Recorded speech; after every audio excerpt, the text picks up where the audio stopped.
profundizando en ella, hemos encontrado esas palabras, ese mensaje especial de parte de Dios. En el mismo capítulo 19, teniendo la primera vista, la vista sobre las actitudes, los diálogos de Jonatán. Y estuvimos observando que Jonatán tipifica al Espíritu Santo porque advierte, intercede, ayuda, cuida, ama. Y de esa misma manera en la que Jonatán expresó su amor por David, en el sentido filos y no eros, así el Espíritu Santo nos anhela a nosotros y intercede por nosotros. La semana pasada vimos el mismo capítulo, pero esta vez visto a través de las actitudes y diálogos de Saúl. Vimos su odio ya declarado a la vida de David. Y ese odio, que es una semilla letal, fue una semilla que implantó en la vida de sus hijos.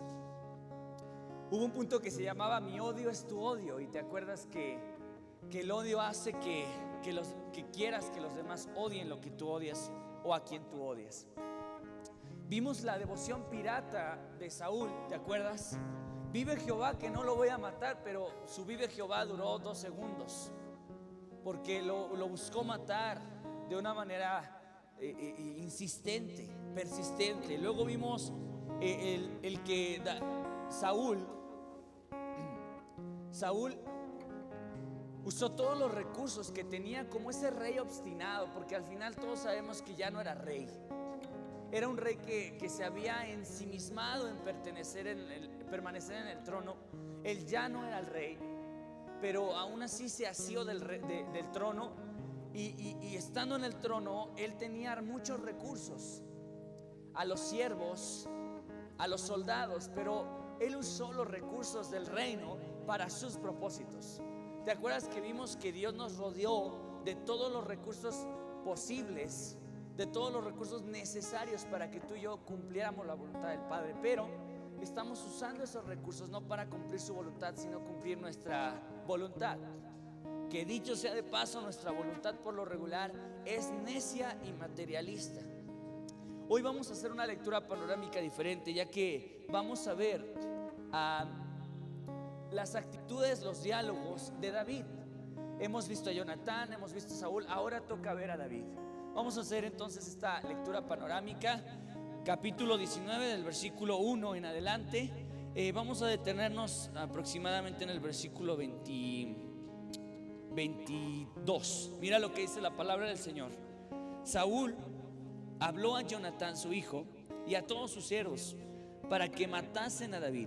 Pero Jonatán, hijo de Saúl, amaba a David en gran manera y dio aviso a David diciendo: Saúl, mi padre, procura matarte, por tanto cuídate hasta la mañana y estate en lugar oculto y escóndete. Y yo saldré y estaré junto a mi padre en el campo a donde estés, y hablaré de ti a mi padre y haré saber lo que haya. Y Jonatán habló bien de David a Saúl su padre y le dijo: no peque el rey contra su siervo David, porque ninguna cosa ha cometido contra ti, porque sus obras han sido muy buenas para contigo. Después, pues, él tomó su vida en su mano y mató al filisteo. Y Jehová dio gran salvación a todo Israel. Tú lo viste y te alegraste. ¿Por qué pues pecarás contra la sangre inocente, matando a David sin causa? Y escuchó Saúl la voz de Jonatán y juró diciendo: vive Jehová que no morirá. Y llamó a Jonatán a David y le declaró todas estas palabras.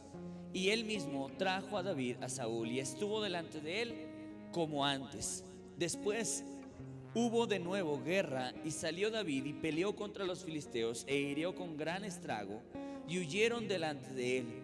Y el espíritu malo de parte de Jehová vino sobre Saúl. Y estando sentado en su casa, tenía una lanza a mano mientras David estaba tocando. Y Saúl procuró enclavar a David con la lanza a la pared, pero él se apartó de delante de Saúl, el cual hirió con la lanza en la pared. Y David huyó y escapó aquella noche. Saúl envió luego mensajeros a casa de David para que lo vigilasen y lo matasen a la mañana. Mas Mical su mujer avisó a David diciendo: si no salvas tu vida esta noche, mañana serás muerto. Y descolgó Mical a David por una ventana, y él se fue y huyó y escapó. Tomó luego Mical una estatua y la puso sobre la cama, y le acomodó por cabecera una almohada de pelo de cabra, y la cubrió con la ropa. Y cuando Saúl envió mensajeros para prender a David, ella respondió: está enfermo. Volvió Saúl a enviar mensajeros para que viesen a David, diciendo: tráedmelo en la cama para que lo mate. Y cuando los mensajeros entraron, he aquí la estatua estaba en la cama, y una almohada de pelo de cabra a su cabecera.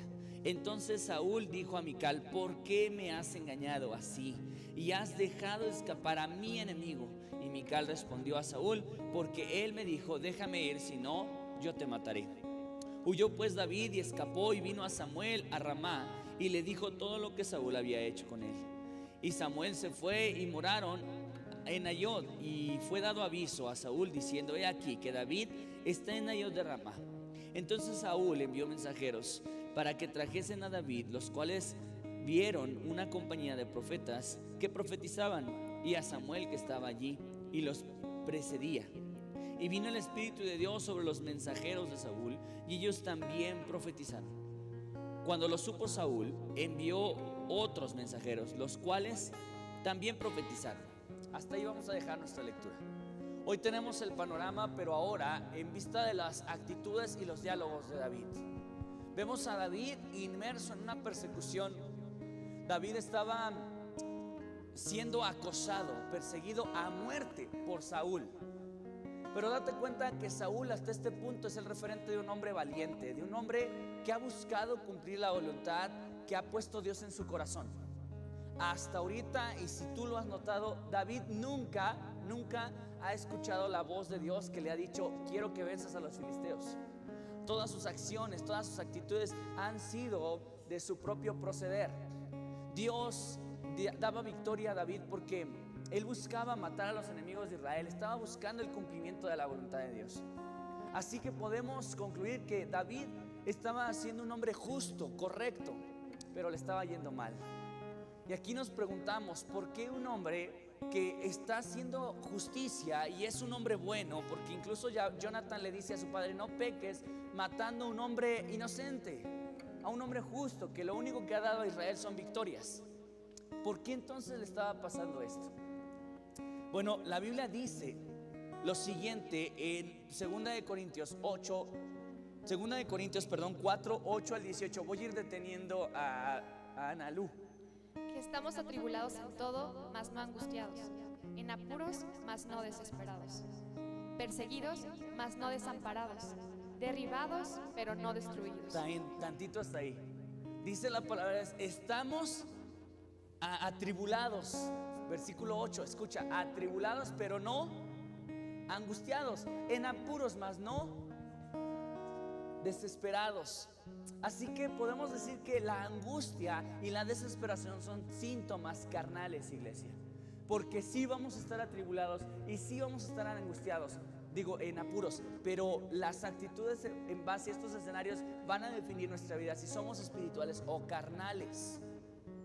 Dios no se sorprende y Dios no quiere que tú no tengas ninguna reacción ante una tribulación, pero su palabra dice que es imposible que no vengan estas tribulaciones a nuestras vidas.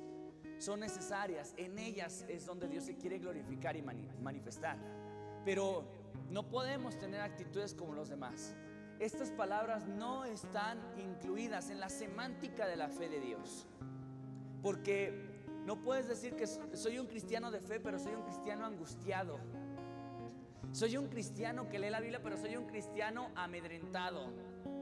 Escucha, no podemos tener esas actitudes. Estamos y tenemos un escenario muy complicado como lo es el coronavirus. Y tú puedes estar atribulado en ello, mas no angustiado. No puedes estar tronándote los dedos porque hay el coronavirus y me va a dar, y seguro apenas si alguien me estornude y me voy a morir. Un cristiano creyente, un cristiano lector de la Biblia, un cristiano conectado al Señor, ¿puede estar atribulado? Sí. ¿Puede estar en apuros? Sí, pero no va a estar angustiado ni desesperado. No existen los cristianos desesperados, Porque la desesperación es un síntoma de carnalidad. Porque la angustia, imagínate angustiado. ¿Cómo es la actitud de un angustiado, iglesia? Se le nota en su cara, ¿cierto o no? Nosotros no podemos estar así. La razón es porque Dios está frente a nosotros y ha permitido toda clase de escenarios en nuestras vidas con tal de glorificarse. Vamos a continuar esta cita. Pon atención en el resto de la cita.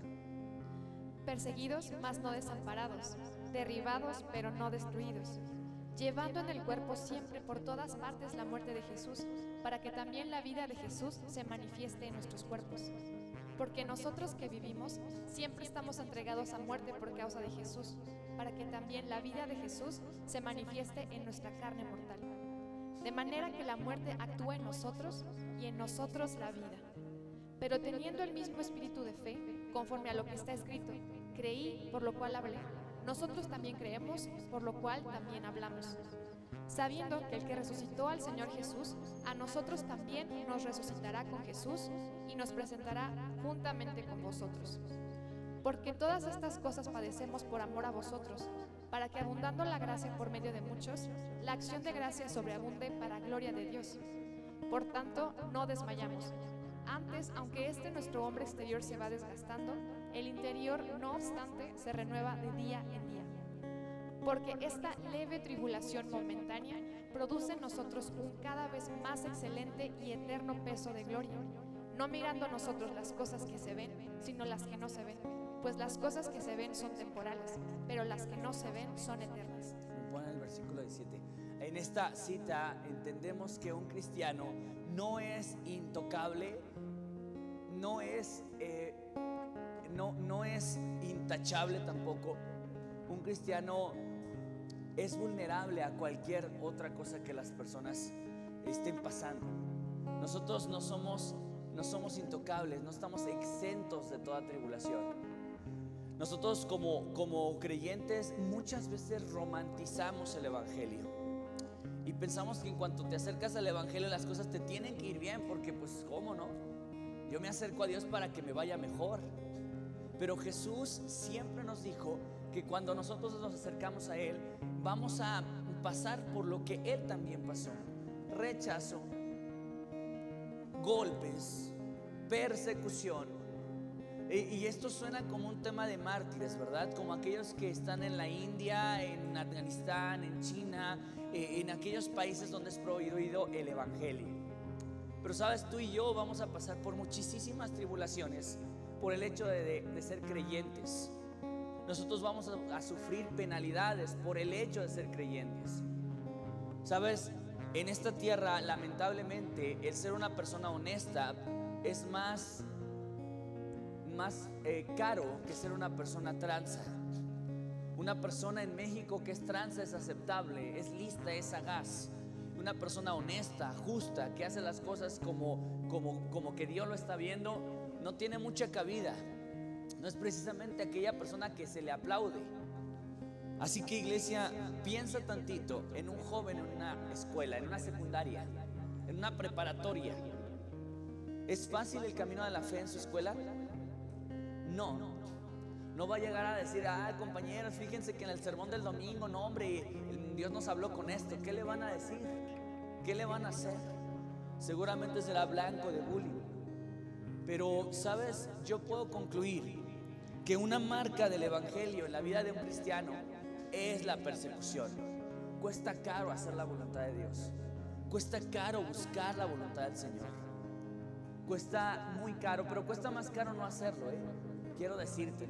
Cuesta carísimo. Dice la Biblia: porque esta leve tribulación momentánea trae un fruto, tiene un objetivo, una cada vez más excelente y eterno peso de gloria. Este es el objetivo de Dios. Dios permite tribulaciones en nuestras vidas no para ver qué pasa. No es la idea panteísta que les he mencionado en otras ocasiones, de ese Jesús con una lupa en las manos jugando a quemar hormigas, porque le divierte el sufrimiento y a ver qué haces con esa tribulación. Las tribulaciones en la vida del creyente tienen los objetivos de crecer, de producir.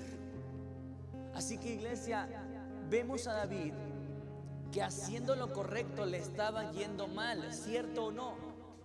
Es la fórmula divina. Es una consecuencia divina de estar en la justicia. Salmos 34:19 dice: Muchas son las aflicciones del justo, pero de todas ellas le librará Jehová. ¿cuántas son? Muchas. ¿Muchas qué? Oye, ¿cómo? Si te acercas a Dios es para que te vaya mejor, ¿no? Para que tengas más dinero, para que los problemas en tu familia se disipen, para que tu matrimonio esté caminando en las nubes. Por eso te acercas a Dios. Bueno, todas las personas que se acercaron a Cristo en la Biblia buscando esa estabilidad engañosa y efímera, no la obtuvieron. Jesús no cambia escenarios, cambia personas. Jesús no dice: ay, vengan a mí y ahorita van a ver que les disipo todos sus problemas. Que no quieren coronavirus, no va a haber, para que vean, ustedes son intocables, intocables. Iglesia, no somos intocables. El creyente que romantiza el evangelio lo hace ver como miel sobre hojuelas, como un paraíso, una utopía, en donde el cristiano no lidia con nada de eso, ¿verdad? Los cristianos no nos enfermamos, los cristianos no nos endeudamos, los cristianos no batallamos con dinero, no, para nada. Quienes hemos tenido un encuentro real con Dios, hemos notado que el ser cristiano no te exime de ese tipo de cosas. ¿Me estás entendiendo? David estaba viviendo en la justicia de Dios. David estaba siendo un hombre recto. Hasta ahorita hemos dedicado varios mensajes de la palabra de Dios al ejemplo que resulta la vida y las acciones de David para el creyente. Entonces, ¿por qué lo están persiguiendo? Porque eso pasa. Muchas son las aflicciones del justo. Seremos perseguidos, mas no abandonados, dice la palabra del Señor. Escucha lo que dice su palabra también en 2 de Timoteo 2:3-9. Tú pues sufre penalidades como buen soldado de Jesucristo. Ninguno que milita se enreda en los negocios de la vida a fin de agradar a aquel que lo tomó por soldado. Y también el que lucha como atleta no es coronado, sino lucha legítimamente. El labrador, para participar de los frutos, debe trabajar primero. Considera lo que te digo y el Señor te dé entendimiento en todo. Acuérdate de Jesucristo, del linaje de David, resucitado de los muertos conforme a mi evangelio, en el cual sufro penalidades, hasta prisiones a modo de malhechor, mas la palabra de Dios no está presa. Fíjate que lo que dice el final del versículo 8, pon atención al final del versículo 8, dice: conforme a mi evangelio. Escucha, ahora el versículo 9, quédate con la palabra evangelio, en el cual sufro penalidades. El evangelio lleva consigo esa semilla. Es un paquete completo. Yo sé que el cristiano que romantiza le gusta saber que bajo las alas de Jehová está cubierto, que Jehová proveerá. Y el cristiano que romantiza el evangelio dice: en cuanto llegas al evangelio todo es ponis y arcoíris. Pero el evangelio sufre penalidades, en el cual sufro penalidades hasta prisiones a modo de malhechor, mas la palabra de Dios no está presa. Pablo no lo decía al azar para sonar bonito e interesante. Pablo lo dijo porque él fue prisionero muchas veces. Lo metieron a la cárcel por causa del evangelio. Ahora, escucha, yo quiero dejarte en claro que hay penalidades o tribulaciones o circunstancias dolorosas que estamos viviendo, pero no porque te las envíe Dios. Muchas son resultado de nuestra necedad. Si tú estás endeudado en Coppel y dices: ay, es que sí, todo buen soldado sufre penalidades, esta es mi penalidad. No, ahí te metiste tú. Referimos a las penalidades causas del evangelio. Porque si vuelvo a decir el ejemplo de un jovencillo en la secundaria, si un chavillo sufre bullying porque habla de Cristo, esa es una penalidad como buen soldado de Jesucristo. ¿Entendemos? Si en tu trabajo tú glorificas a Dios con honestidad, con actitudes correctas, con un trato correcto hacia las mujeres, hacia las personas, tú vas a sufrir una penalidad. No lo vamos a romantizar, ¿verdad? No, ay, sí, con razón me pasa lo que me pasa porque esto me pasa por ser un soldado de Cristo. No todo, tiene que ser consecuencia del evangelio. Si por causa del evangelio sufres, eso entonces es una marca del evangelio y no necesariamente una acción de tus necedades. Mira lo que dice la palabra de Dios en Mateo 5, 11 y 12. Pon atención. Bienaventurados sois cuando por mi causa os vituperen y os persigan y digan toda clase de mal contra vosotros. Hasta ahí tantitito. Bienaventurados cuando por mi causa No dice por causa de tu necedad, ¿verdad? Os vituperen y os maldigan y digan con toda clase de mal. Hay gente que te vitupera, te persigue, te maldice, pero no por causa de Cristo, sino porque tú también ofendiste. O por alguna otra cosa, pero no por causa de Cristo. Estamos hablando de la penalidad que es consecuencia de vivir el Evangelio. Por eso la gente no vive el Evangelio, porque el Evangelio sufre penalidades. Cuesta, es caro, es sufrido. El Evangelio es algo que no es cómodo. Jesucristo dijo: ¿me quieres seguir? Bueno, te voy comentando que conmigo no va a haber almohaditas para recostar tu cabeza. Así de que el Señor siempre fue claro que seguirlo, que estar en el Evangelio iba a ser costoso. Pero obviamente un Evangelio más cómodo resulta más popular. Pero un Evangelio real, como lo que presenta la Biblia, no es precisamente el Evangelio que quisiéramos oír. Y por eso empieza el cristiano a romantizar: no, hombre, Cris, tú vente al Evangelio y todas tus deudas. De repente te van a llamar de Coppel y te van a decir: ya no debes nada. Ay, gracias, desde que me hice cristiano todo va muy bien. Para nada. El Evangelio implica penalidades. Bienaventurados sois cuando por mi causa os vituperen y os persigan y digan toda clase de mal contra vosotros, diciendo: gozaos y alegraos, porque vuestro galardón es grande en los cielos, porque así persiguieron a los profetas que fueron antes de vosotros. Así que hasta ahorita, con las citas que hemos leído, vemos una constante. David fue perseguido por hacer el bien. Pablo fue perseguido por hacer el bien. La iglesia fue perseguida por hacer el bien. El verdadero creyente va a sufrir penalidades y persecución por vivir en la justicia y el bien de Dios. Si tú no estás sufriendo penalidades, a lo mejor es un síntoma de que tú no estás viviendo el verdadero evangelio. ¿Me escuchaste? El evangelio de la prosperidad, el tan mentado evangelio de la prosperidad, dice que tú tienes que vivir como un príncipe porque eres el hijo de un rey, que eres intocable, que tú eres inmune a todo ataque. Incluso eres inmune al ataque del diablo. Quienes hemos leído la Biblia, ¿somos inmunes al ataque del diablo? ¿Somos intocables? ¿Somos intachables? No, no lo somos. Claro, el cristianismo romántico es: no, soy cristiano, no me puedes ni tocar, ni ver, ni mirar, ni nada, porque, soy el hijo del rey. En mi vida no hay deudas y no hay problemas, mi matrimonio está súper bien, todo está súper bien.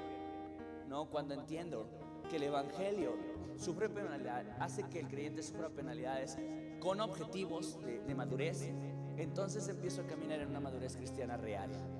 No puedo romantizar el evangelio. El evangelio es igual a sufrimiento. Claro, ¿por qué sufre? Porque la carne sufre cuando el cristiano vive la fe, ¿cierto o no? Hay una serie de sufrimientos en la carne, en el entorno social. Dice la palabra de Dios que si tú aceptas a Cristo, en tu propia casa va a haber conflicto. Dijo: yo vine a poner en contra a la suegra con la nuera, y al padre con el hijo, a la hija con la madre. Claro, porque el evangelio debe de ser definitivo en la vida del creyente, no algo como un hobby, como algo que vaya siendo pasadero contigo. ¿Vamos agarrando la onda, iglesia? Esta prédica se llama así: perseguido, porque habla de la vida de David. Al observar en este capítulo 19 de Primera de Samuel la vida de David, vemos que sufrió persecución constante. Si solo observamos este capítulo, sin observar nada más alrededor de la Biblia, notamos que David, por ser alguien correcto, estaba sufriendo. Ese es el indicativo de vivir el evangelio. Si yo estoy pasándola mal con la sociedad, con mi carne, es un indicativo que estoy sufriendo el evangelio. Pero si no tengo conflictos con mi carne ni con la sociedad, aguas, porque dice la palabra de Dios que Jesús dijo: tengan cuidado cuando hablen bien de ustedes, cuando sean aceptados y aplaudidos, porque así hacían con los falsos profetas. Los falsos profetas son aplaudidos y aceptados, pero los profetas verdaderos de Dios eran perseguidos. Una marca del evangelio es la persecución. Así que vamos a concluir este punto. David era un hombre perseguido. por hacer el bien. Pero ¿qué hacía David en medio de esta persecución tan constante?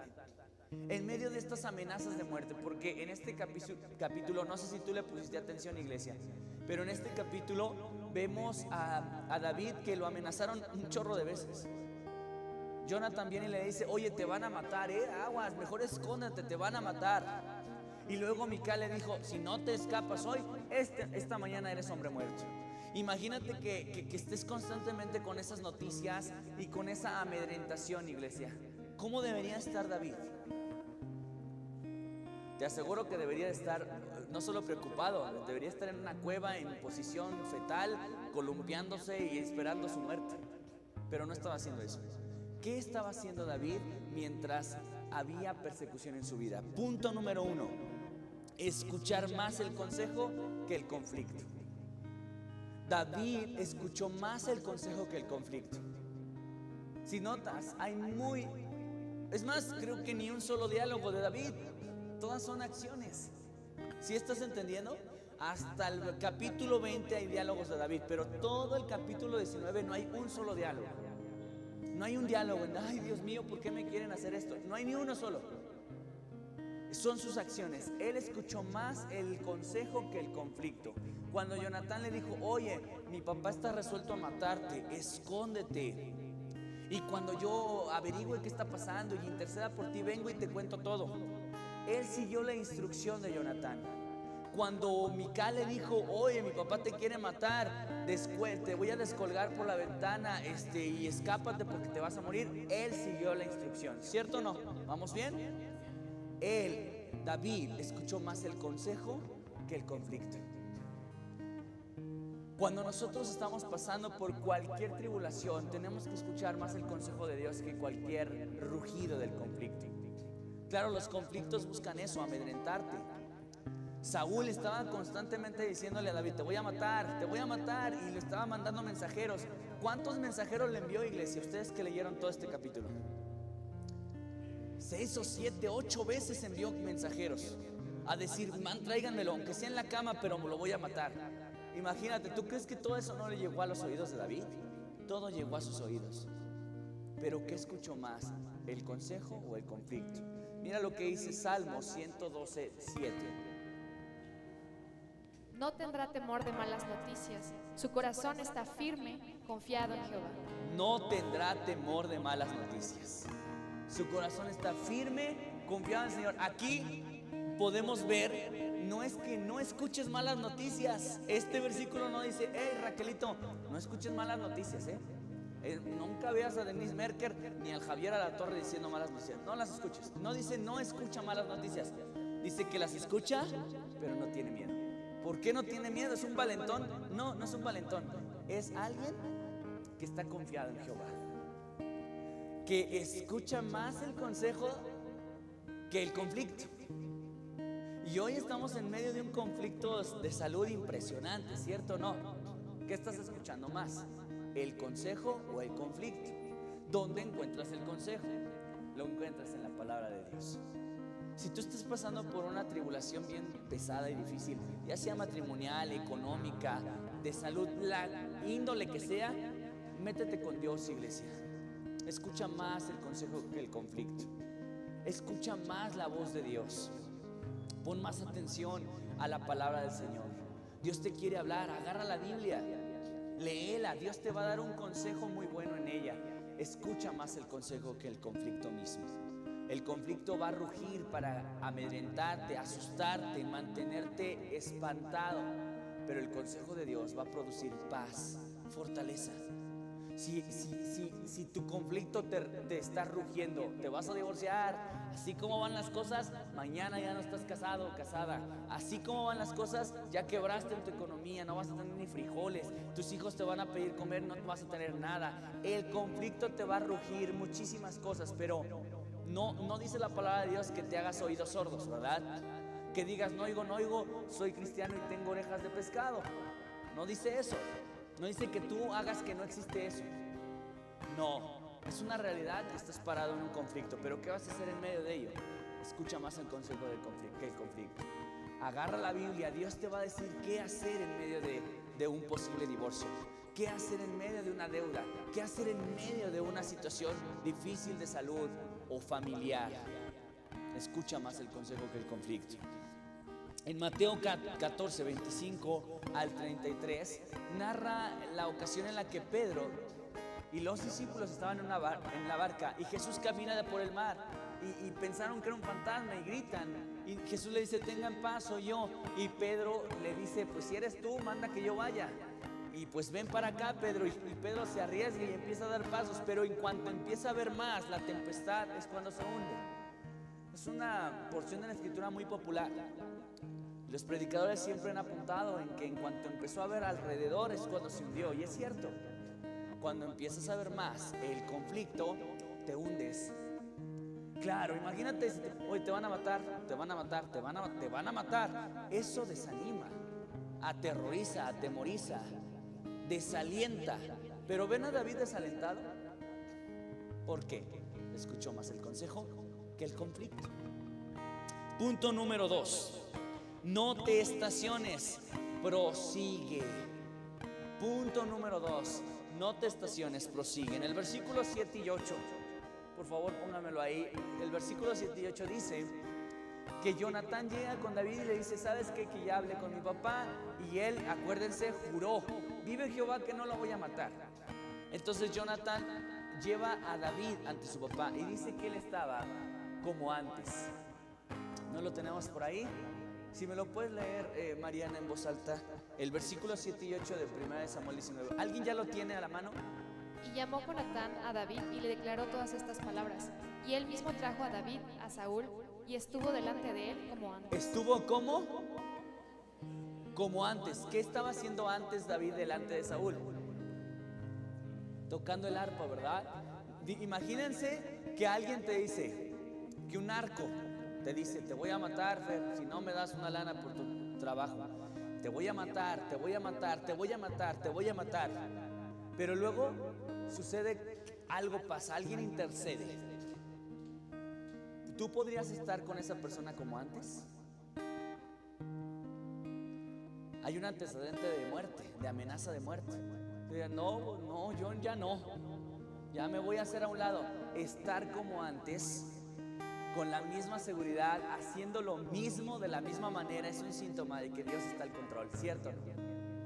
David se puso a tocar como antes. Imagínate, Isi está tocando en este momento. Cuando la primera vez que tocaba para liberarlo y tocó bien. Pero ahora que sabe que ese cuate lo amenazó de muerte, yo creo que hasta hubiera tocado diferente, ¿no? Con miedo, con recelo, con temor, con inseguridad. Pero él dice que estuvo como antes, así que tocaba de la misma intensidad. Y no solo eso, dice que el 8, que hubo guerra de nuevo y salió David otra vez como antes y peleó contra los filisteos como antes e hirió con gran estrago como antes y huyeron delante de él como antes. Se frenó ante esas amenazas, se estacionó, se amedrentó, se quedó ahí congelado, prosiguió. Iglesia, nosotros no tenemos que tener un espíritu de cobardía. Si el conflicto es muy difícil, lo peor que puedes hacer es dejar de hacer lo que estás haciendo. Sabes, muchas veces, y lo he hecho fuerte y quedito, los pastores nos hemos equivocado. Si vemos a alguien, ejemplo, un matrimonio está en crisis, está pasándola mal por adulterio, por lo que tú gustes y mandes, los pastores decimos: hay que bajarlos del ministerio, los sacamos del ministerio, hay que meterlos a la banca, a la disciplina, y hacemos que dejen de hacer lo que están haciendo. Pon atención, hacemos que dejen lo que están haciendo.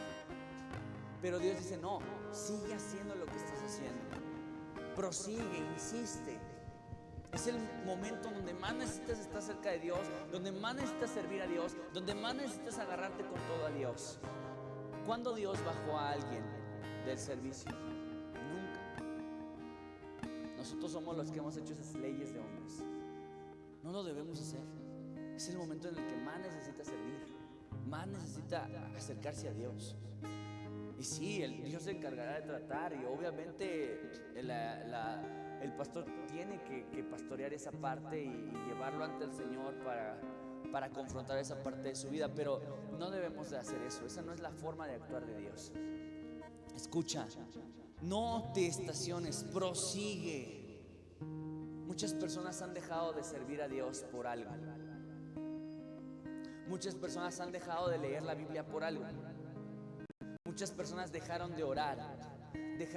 ¿Te acuerdas cuando tú conociste a Dios y te enamoraste de Él profundamente? Querías estar en la iglesia prácticamente todos los días y le servías y decían, ¿quién se apunta para las bancas y quién se apunta para allá? Y tú estabas en todo porque estabas lleno de gozo, pero empezaron a pasar aflicciones del evangelio y entonces eso hizo que leyeras menos, que oraras menos, que sirvieras menos, que te congregaras menos. Antes estabas esperando con ansias que llegara el domingo para congregarte. Ahora es, hijo, ya es domingo y ahora. Y no tengo pretexto, el pastor se la pasa echando piedras que te vengas y que no faltes. Pero ya no es la misma pasión. ¿Qué te está frenando? ¿Qué está estacionando tu vida?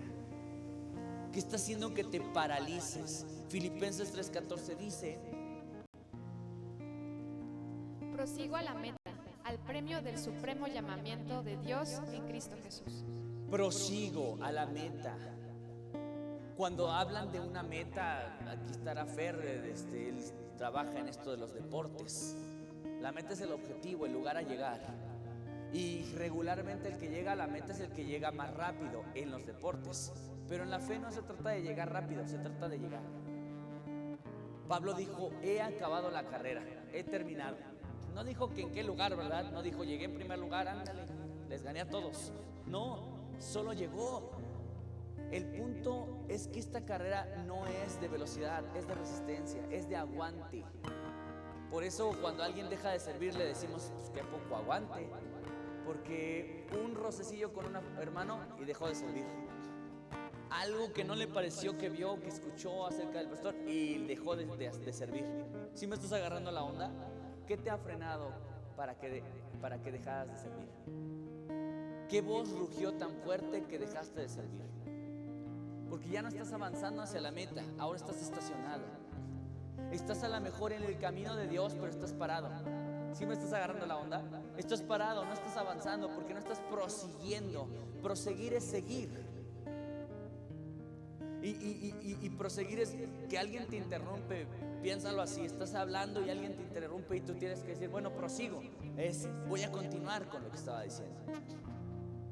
Proseguir es que sí hubo un momento de freno, pero tuviste que seguir, porque de eso se trata la vida de fe. El enemigo, el mundo, tu propia carne van a intentar con furia, como lo hizo Saúl, frenarte, estacionarte, y que si ibas con todo hacia llegar a Dios, ahora estés estacionado. Llegó un momento que estaba leyendo la Biblia, pero algo te frenó. Cuando Satanás dice, oye, ese Rubencito ya no tarda en acabar de leerla, voy a detenerlo. Oye, pero lo peor es que ya no solo tarda en acabar de leer toda la Biblia, sino que también ya la está viviendo, que es lo peor. Y va a buscar frenarlo para que pues él esté en el camino, pero no avanzándolo. ¿Me estás escuchando? Porque mira, todos aquí venimos y nos congregamos y estamos sentaditos muy bonitos, pero a lo mejor estás estacionado, estancado, no avanzas, solo estás parado en el camino de la fe. Y este camino se necesita caminar, iglesia. Prosigo a la meta, al premio del supremo llamamiento que es en Cristo Jesús. Dice también la palabra de Dios en Oseas 6:3 lo siguiente: y conoceremos y proseguiremos en conocer a Jehová, como el alba está dispuesta a su salida, y vendrá a nosotros como la lluvia tardía y temprana a la tierra. Amén. Conoceremos y proseguiremos en conocerlo. Vamos a continuar conociéndole, porque levanta su mano quien diga, yo ya acabé de conocer a Dios, ya. ¿Qué sigue? ¿Ya conociste a Dios totalmente? Levanta tu mano. Levanta tu mano si conoces siquiera la quinta parte del conocimiento de Dios. No, ¿verdad? Entonces prosigamos en conocer a Dios. En N cantidad de escenarios donde Dios se va a manifestar a nosotros. Desempólvate, párate, continúa sirviéndole, continúa conociéndole, no dejes de conocerlo. No te sientes, no te eches en la hamaca. ¿Qué pasó con los fariseos? Los fariseos creyeron que ya se las sabían todas, que que ya no había nada nuevo que enseñarles. ¿Sabes? Esa actitud de fariseo puede estar implantada en la iglesia toda vez que el cristiano se siente y dice, ay, eso ya me lo sé. ¿Van a hablar de la fe? Yo sé mucho de la fe. ¿Van a hablar de David? Lo que me digas, yo te la sé toda de David. Alguien que cree que ya sabe todo no es alguien enseñable y no puede proseguir en el conocimiento de Dios porque piensa que ya se lo sabe. Eso ocurría en los fariseos. Los fariseos detestaban a Jesús porque Jesús enseñaba. ¿Qué le vas a enseñar a alguien que piensa que sabe todo? Y tú dices, sí, esos fariseos cochinos. Pero te digo una cosa, a veces tú piensas que te la sabes todo con Dios, que sabes cómo llevar un matrimonio, que sabes cómo llevar una paternidad, y la verdad, no sabemos. Necesitamos proseguir en el conocimiento de Dios para que el día a día se revele a nosotros y aumente nuestro conocimiento en Él. No te estanques, siempre hay algo nuevo que conocer de Dios, todos los días. Todos los días. El siguiente domingo que vengas a la iglesia vas a escuchar un sermón muy diferente. Imagínate que el siguiente domingo que te sentaras, hermanos, vamos a hacer nuestra lectura panorámica en el capítulo 19. Vamos a dar un vistazo a la vida de David y a sus actitudes. Y te vuelvo a repetir el mismo sermón, ¿te darías cuenta? O sea, a lo mejor muchos no, ¿verdad? Porque como nomás no ponen atención, les daría igual que hable. Pero otros dirán, oye, ¿qué onda, pastor? Ya no lo predicaste. Bueno, pues a lo mejor el pastor quiso reforzar. Y el siguiente domingo se los vuelvo a mencionar. Y el siguiente domingo. ¿Sabes? Tú no te puedes quejar. Llevamos años estudiando la Biblia y cada punto es extraordinariamente diferente. Nos habla Dios de cosas sorprendentes, pero a veces nuestro espíritu no está enseñable y vienes y te sientas por inercia, pero ya no pones atención. ¿Por qué? Va a hablar de David, ya sé qué me va a decir de David. ¿Sabes? Tenemos que tener un conocimiento de Dios nuevo cada día, proseguir en conocerle. Mira lo que dice Mateo 10:14, pon atención. Si alguno no os recibiere ni oyere vuestras palabras, salid de aquella casa o ciudad y sacudid el polvo de vuestros pies. Amén. Esta instrucción fue de Jesús hacia sus discípulos. Jesucristo mismo recibió rechazos muchas veces. Algunas ocasiones llegaba a ciudades y tenía muchísimo éxito Jesús, como la ciudad de Samaria. Dice la Biblia que después del encuentro con la samaritana, llegaron estos hombres de la ciudad, lo escucharon, creyeron y le dijeron, quédate aquí. ¿Sí te acuerdan que le decían, quédate con nosotros más tiempo? Y él decía, no. Oye Jesús, ¿qué onda contigo? Pues si estás viendo que tu ministerio aquí sí está pegando, te están haciendo caso, te quieren que te quedes con él. ¿Por qué no te quieres quedar? En la otra ciudad te querían aventar del pináculo. En la otra ciudad te detestaban. Y aquí estás teniendo éxito. ¿Por qué no te quedas aquí? Porque Jesús proseguía. Jesús no se estacionaba. Tanto las cosas positivas como las negativas no lo frenaban. ¿Escuchaste? No lo estacionaban, no decían, ay, aquí me siento bien, aquí me quedo. Oye, aquí me siento mal, de aquí me voy. No. Jesús proseguía, no importaba cómo lo trataba la gente. Había ciudades donde la gente lo escuchaba por miles y millares incluso. Y había lugares donde decían, aquí no te queremos, los samaritanos en Samaria le decían, quédate. Y en Gadar, ¿qué le decían? Llégale, vete, no te queremos aquí. ¿Sí te acuerdas del escenario de Gadar con el endemoniado gadareno? Llegaron los de la ciudad y le dijeron, aquí no te queremos. En Jerusalén, ayer lo vimos con los chavitos que estuvieron en el devocional. ¿Se acuerdan qué hicieron los de Jerusalén? Lo sacaron de la ciudad, lo llevaron al pináculo del monte y lo querían despeñar. Y había lugares donde le decían, quédate con nosotros. Un endemoniado, justamente el gadareno, le dijo, por favor, quédate conmigo. Y él le dijo, no. Bueno, me voy contigo. No, quédate tú te vas a encargar de platicarlo a tu familia. Prosigue. Y la instrucción a sus discípulos es, si en esa ciudad no te escuchan y te reciben, sacúdete, vámonos. No te estaciones. Jesús siempre ha dado una instrucción a su iglesia de no estacionarse en nada. ¿Te está pasando algo bueno? Qué bueno, no te estaciones. No te eches en la hamaca. No te me quedes ahí. ¿Te está pasando algo malo? Qué malo. No te estaciones, no te me quedes ahí. ¿Sí estás entendiendo? Prosigue, siempre prosigue. Prosigue, siempre prosigue. No te estaciones para nada. En la mañana le conté a la membresía un escenario que mi esposa y yo vivimos algún día en el ministerio. Dios estaba haciendo una gran obra en una parte de la ciudad, por la universidad, y nos sorprendíamos como familias nuevecitas estaban conociendo a Dios. Una familia nos permitió que en su casa se hiciera una célula, y con sus vecinos se hablaron y empezaron a llegar en ese lugar. Otra señora dijo, también en mi casa, y fuimos más arriba, y esa señora tenía una capilla con ídolos y nos decía, pues aquí. Incluso un día les dije, pues no tendríamos iglesia, pero ya capilla tenemos. Y dábamos estudios en las dos casas, y el ministerio empezó a prosperar. Empezaron a hacer eventos y todo eso, pero un día quisieron una junta y nos empezaron a decir, es que tú y es que ustedes no hacen y no dicen, y empezaron a echarnos. Y nos sentíamos muy mal. Liz y yo no estábamos casados. Fue la única vez en la que ya terminando la junta de ese tiempo, de decirnos todo mundo cosas, mi esposa no aguantó más y se salió llorando de ese lugar, y yo salí tras ella. Y me acuerdo que llegando a su casa donde estaba Lizzie, estábamos llorando literal, porque decíamos, oye, pues nosotros levantamos esta misión, empezamos este trabajo, y ahora resulta que somos de lo peor, ¿no? Y me acuerdo que nos ministró mucho el Señor diciendo, sacúdanse, no pueden quedarse aquí con esto, sacúdanse, lo que sigue, perdona, y lo que sigue. No puedes estacionarte de, ay no, ya no quiero, pues al rato me van a hacer lo mismo. Tuvimos que sacudirnos, y aquí está Dios y mi esposa de testigo, que literalmente nos sacudimos, oramos y dijimos, bueno Dios, tú viste todo,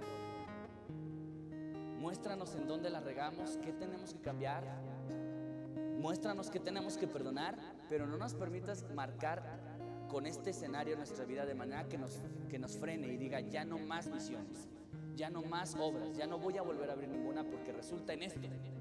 Imagínate que David hubiera dicho, ya no voy a pelear guerras que no son mías, ya no voy a tocar para este endemoniado que ni me respeta. ¿Sí me estás entendiendo? Él siguió siendo el mismo, con la misma intensidad y yendo a las mismas guerras con los mismos resultados, porque no se estacionó. ¿Hace cuánto que no sirves? ¿Qué te frenó? A lo mejor servías con ímpetu, con alegría y pasión, pero algo te frenó y ya no sirves. Bueno, sacúdete, avanza a la siguiente tierra. Jesucristo no dijo, bueno, si no te reciben en esa tierra, pues hasta que te reciban y te quieran. No, dice, ¿no te quieren? Sacúdete y llégale, vete a otro lugar. Y si ahí te quieren y te aman y te aplauden, también sacúdete y vete a otro lugar. Porque no te tienes que echar a la hamaca ni en una buena situación ni en una mala situación. Pero ¿sabes cuántas personas están llorando por lo mismo? Ay, es que yo serví a Dios, pero tú no sabes lo que me hicieron. Es que estás ahí mismo y no te has sacudido y no te has seguido. ¿Me entendiste? El enemigo va a buscar y Dios va a permitir muchos escenarios en tu vida donde te van a lastimar y donde te van a decir de cosas, pero prosigue, sigue, continúa. No, pero es que en la iglesia me dijeron esto y por eso dejé de congregarme. Sacúdete y continúa conociendo al Señor. Amén. Mira lo que dice Hebreos 12, 1 al 13. Por tanto, nosotros también, teniendo en derredor nuestro tan grande nube de testigos, despojémonos de todo peso y del pecado que nos asedia, y corramos con paciencia la carrera que tenemos por delante, puestos los ojos en Jesús, el autor y consumador de la fe, el cual por el gozo puesto delante de él sufrió la cruz, menospreciando el oprobio, y se sentó a la diestra del trono de Dios. Considerad a aquel que sufrió tal contradicción de pecadores contra sí mismo, para que vuestro ánimo no se canse hasta desmayar. Porque aún no habéis resistido hasta la sangre combatiendo contra el pecado. Tantito, Analu. El 3 dice, para que vuestro ánimo no se canse hasta ¿qué? Desmayar. El objetivo del enemigo va a ser desanimarte, decir, oh, estás leyendo la Biblia pero tu vida no tiene cambios. Ah, pues sí es cierto, y dejo de leerla. En mi inconsciente, ¿cierto? Oye, estás orando pero pues no funciona nada y dejo de orar. Oye, me congrego hace mucho tiempo y sigo en las mismas y dejo de congregarme. Considera aquel que sufrió tal contradicción de pecadores contra sí mismo. ¿Quién es Jesucristo? Para que vuestro ánimo no se canse hasta desmayar. Y hay muchos que están desmayados. Hay muchos desmayados. Yo quiero adelantarme porque la cita es larga y vamos a los últimos 2 versículos de esta cita. Por lo cual, levantad las manos caídas y las rodillas paralizadas, y haced sendas derechas para vuestros pies, para que lo cojo no se salga del camino, sino que sea sanado. Dice el versículo 12, así que por lo cual, levantando las manos caídas. ¿A qué te suena mano caída? Una mano cansada, ¿verdad? Caída es esto. Cuando adorabas tenías las manos así, no importaba si el culto de alabanza duraba 2 horas. Y ahora estás así. Las manos las tenías así en el servicio, yo. Así estaba tu mano para servir. Y ahora es, ¿quién quiere hacer esto? ¿Quién ayuda al otro? Y tú nunca levantas las manos porque tu mano está caída. No adoras porque tu mano está caída. No sirves porque tu mano está caída. Y no solo dice manos caídas, sino rodillas paralizadas. Tus rodillas cuando están paralizadas no se doblan. Y tú sabes qué significa arrodillarte. Orar. Porque ya no oras. Porque ya no lees la Biblia. Porque alguien te frenó. Algo te frenó. Y estás paralizado. Estás en el mismo lugar. A lo mejor no has dejado de estar en el camino de Dios. Te sigues congregando. De vez en vez, en alguna vez te acuerdas, no, ya hace falta, vámonos a congregar. Y de repente sigues ahí, sigues considerándote a ti mismo cristiano. Y estás ahí, pero estás paralizado. No avanzas. Sigues siendo el mismo cristiano que desde hace 5 años no ha leído una sola vez la Biblia. Sigues siendo el mismo cristiano que no está en un servicio, que no sirve, que lleva años y no está en un ministerio. Sigues siendo el mismo cristiano que necesita un discipulado y no discipula. No pasa de estar en discipulado tras discipulado tras discipulado. No es, ahora llevo 3 discipulados. Ya discipulé a él. ¿Sí estás agarrándome la onda? No se trata de ser el mismo cristiano. Ahora escucha. Esta es la fórmula de Cristo. Jesucristo tomó a 12 discípulos, ¿cierto? Bueno, 12 apóstoles, pero tenía muchísimos discípulos. ¿Cuánto tiempo estuvo con ellos? 3 años. Levanta tu mano si tú llevas en el cristianismo más de 3 años. Levanta tu mano, por favor. Más de 3. Levanta tu mano si llevas menos de 3 años. Yo, menos de 3 años en el cristianismo. ¿Tú, brother? Menos de 3. En la mañana solo había igual 1. Solo tú te falta 1 año. Observando a Cristo, mirando a Cristo, viendo el ejemplo de Cristo, para empezar entonces a actuar como Cristo en las misiones. Pero todos los demás no podemos decir, no, yo todavía no. No, me falta mucho para hablarle a la gente, me falta mucho para iniciar un ministerio. No, iglesia, ya no tenemos pretexto. Jesucristo no dijo, bueno, cuando pasen unos 27 años de cristianismo ya entonces empiezan a desarrollar el ministerio. No, 3 años y a trabajar. 3 años y tú ya evangelizas. Hubo un día que yo te discipulé, ahora tú tienes que discipular. Si tú no has discipulado a nadie y llevas más de 3 años de cristiano, aguas. Porque eres una oveja estéril, improductiva. Eres un árbol que Dios ha abonado bastante y ha dado agua y ha cuidado y no tienes ni un higo para Dios. Te lo digo directo, sin tapujos. Si tú no tienes uno para Dios, eres un árbol estéril. Y tú sabes qué va a hacer con los árboles que no tienen fruto. Ah, Dios, pero siempre estuve plantado en tu iglesia, pero no le fallé el domingo, pero ni un discipulado diste, pero nunca serviste, pero no compartiste a nadie. No hay fruto de ti. No hay fruto de ti. Ay, es que, Señor, me faltó preparación. O sea, solo tomé 2, 3 discipulados, pero yo quería al menos 40 discipulados para sentirme robusto en esto. No la hagas, iglesia. Si llevas más de 3 años, estás completamente armado para compartir a otra persona. Y dejar de ser ese cristiano mediocre, estacionado, que soy bien fiel en congregarme, pero no avanzo. A lo mejor no voy para atrás. No digo groserías, no tomo, no fumo y con eso me siento conforme. Estoy echado en la hamaca. Pero tampoco diezmo, tampoco voy a las misiones, tampoco doy discipulados, tampoco sirvo. Estoy en nada, sin avance alguno en mi vida, sin ningún avance. A el Hugo de hace 5 años le preguntaron: oye, ¿ya leíste la Biblia completa? Todavía no.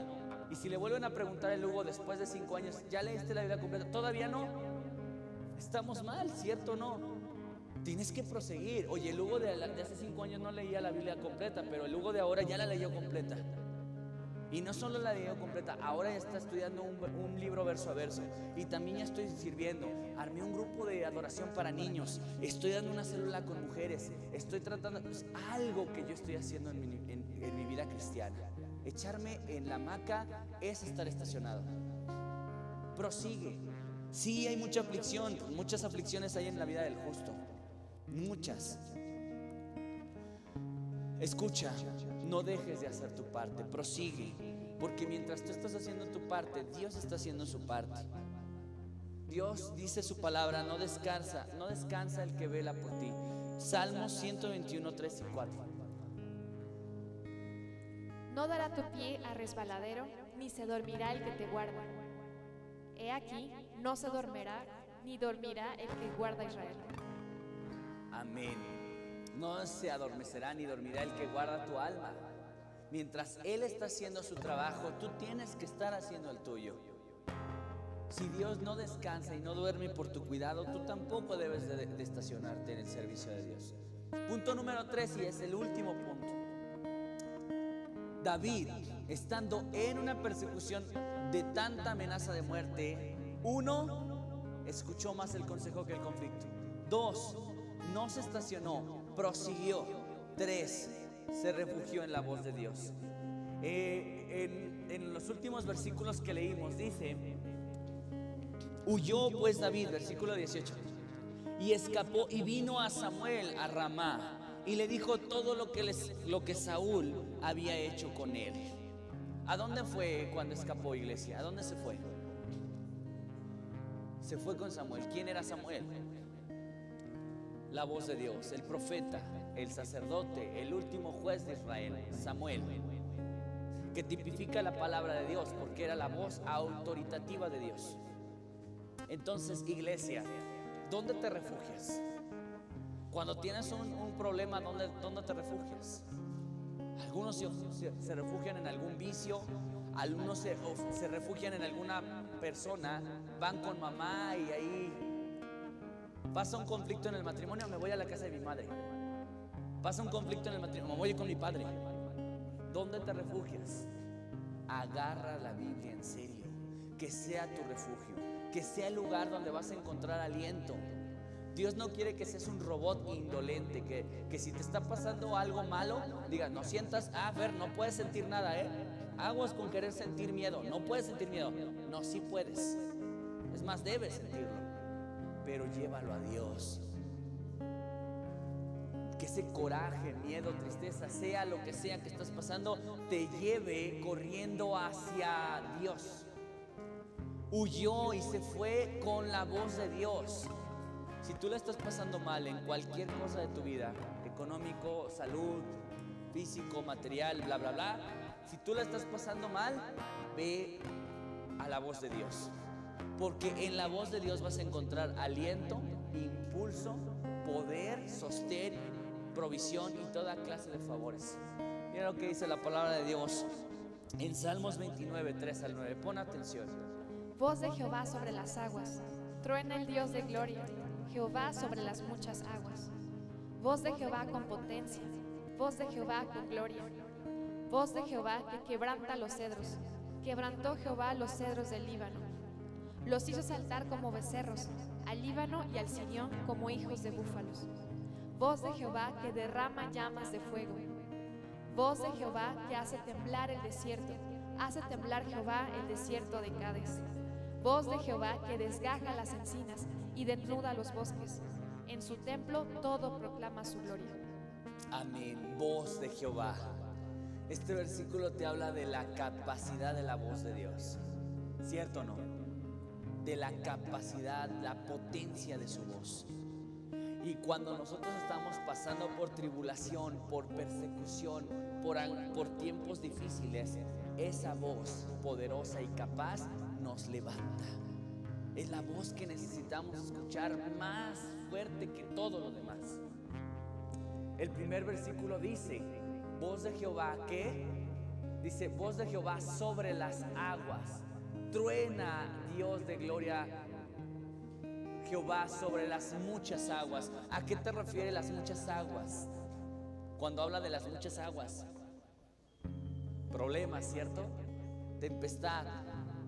Acuérdate de la parábola, o de la parábola de los cimientos, la roca. Y vinieron las aguas, ¿te acuerdas? Y vinieron las aguas y los vientos dieron con ímpetu. Ahora escucha, iglesia, las aguas representan problemas. Dice: voz de Jehová sobre las aguas. Voz de Jehová sobre las muchas aguas. Así que si estás pasando por tiempos difíciles, escucha la voz de Dios.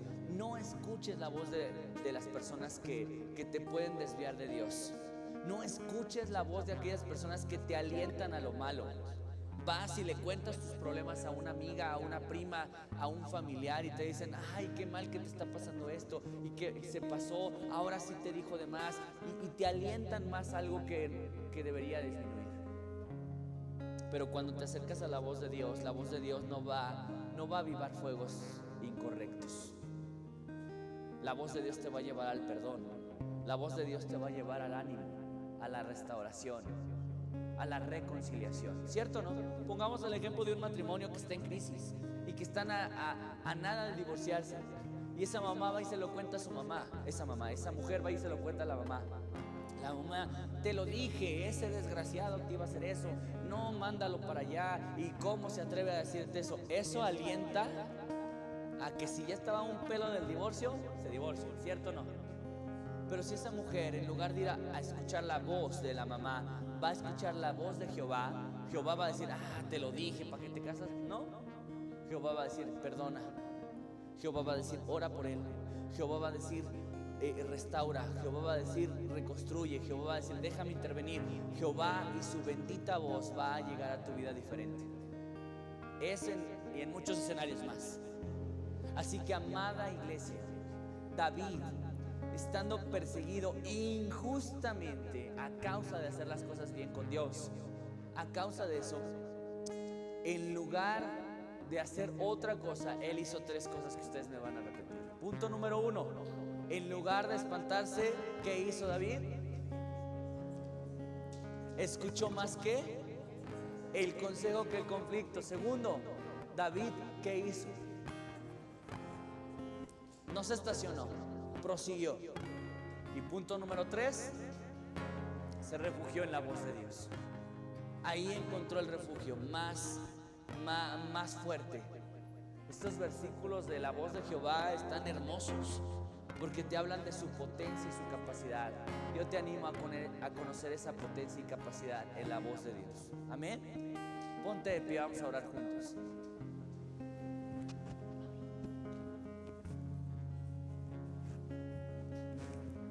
Bendito Dios, esta tarde nos acercamos a ti. Queremos agradecerte por esta palabra. Señor, tu advertencia, el que nos muestres que las aflicciones y las tribulaciones, las persecuciones son marcas de tu evangelio, nos mantienen previstos, y que cuando pasemos por esas pruebas complicadas, Señor Dios, nos refugiemos en tu voz, escuchemos más tu consejo que el conflicto, prosigamos y no nos estacionemos, nos sacudamos y avancemos, Dios. Ayúdanos, danos la fortaleza, el ánimo, el empuje para proseguir en conocerte, amado Salvador. Yo no sé quiénes de mis hermanos están pasando por tiempos difíciles. Pero lo que sí sé es que pasarán. Si en el presente no están pasando, seguro en el futuro sí. Y que recuerden que cuando estén en medio de ese conflicto, ellos acudan a ti. En el nombre de Jesús te lo pido, Dios. En tu nombre te lo pido, Señor. Amén. Iglesia, agarra la Biblia en serio, porque si la agarras en serio vas a ser muy beneficiado de ella. Amén. Vamos a orar por nuestros diezmos y ofrendas y nuestras promesas misioneras. En un par de semanas haremos un culto especial. Regularmente en el evento de mártires, ahí renovábamos promesas de fe misionera, pero evidentemente no pudimos hacerlas este año. Así es de que vamos a tener un tiempo especial para renovar nuestras promesas misioneras. Recuerda que si no están yendo tus pasos a las misiones, pueden ir tus pesos y sostener familias que están haciendo la obra de Cristo en las naciones. Vamos a orar por nuestros diezmos y ofrendas. Señor, esta tarde nos acercamos a ti dándote gracias por tu fidelidad. Nos has sostenido hasta el día de hoy en medio de una crisis tan complicada. Señor, no me permitas ser incongruente, reconocer tu fidelidad con mis labios, pero con mis hechos no reconocer que tú eres el sostén de mi casa. Tu palabra dice en Malaquías 3:10: trae todos los diezmos al alfolí, y hay alimento en mi casa, y probadme ahora en esto, dice Jehová de los ejércitos. Si no, os abriré las ventanas de los cielos y derramaré sobre vosotros bendición hasta que sobreabunde. Lo creemos fielmente, Señor, que el diezmo y la ofrenda te pertenecen, y que yo lo hago con gozo, no por necesidad. Lo hago con contentamiento, sabiendo que quien ha provisto en mi casa seguirá haciendo. Gracias, Salvador, en el nombre de Jesús. Amén. Puedes pasar a diezmar, a ofrendar o a dar tu promesa misionera.